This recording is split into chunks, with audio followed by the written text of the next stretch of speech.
Nu een nieuwe single, hoe heet die? Wanneer? Ja, geschreven door Hans Laus. Echt een ballad, echt een hazenstuk zeggen ze, weet je wel.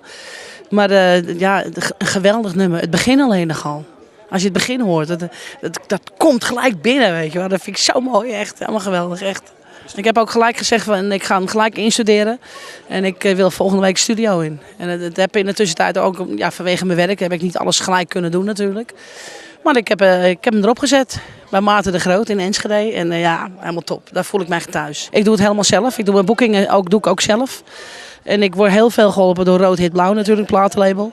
En Ronald Vis, dat is mijn steun en toeverlaat, sowieso. En ik heb heel veel vrienden nu erbij. Helemaal heel veel mensen ook die bij me staan. Maar ja, de boekingen, contracten, facturen. Ik doe het allemaal zelf. Dat betekent dat je misschien wel eens eventjes gewoon moet zeggen, ik ga 3 weken op vakantie. Daar heb ik geen tijd voor. Sorry. Daar maak je geen tijd voor, toch?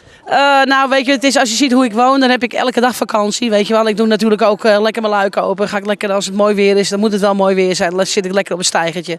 En dat vind ik ook leuk. Maar ik heb mijn honden thuis en mijn honden zijn heel belangrijk voor mij. En die heb ik genomen en daar zorg ik voor. En dan kan je niet zomaar even weg. Weet je, dat doe je gewoon niet. Nee. Mijn grote droom, ja, dat is toch wel een keer in de arena staan. Ja, ja. Dat liever dan lekker gewoon met de dochter visjes bakken?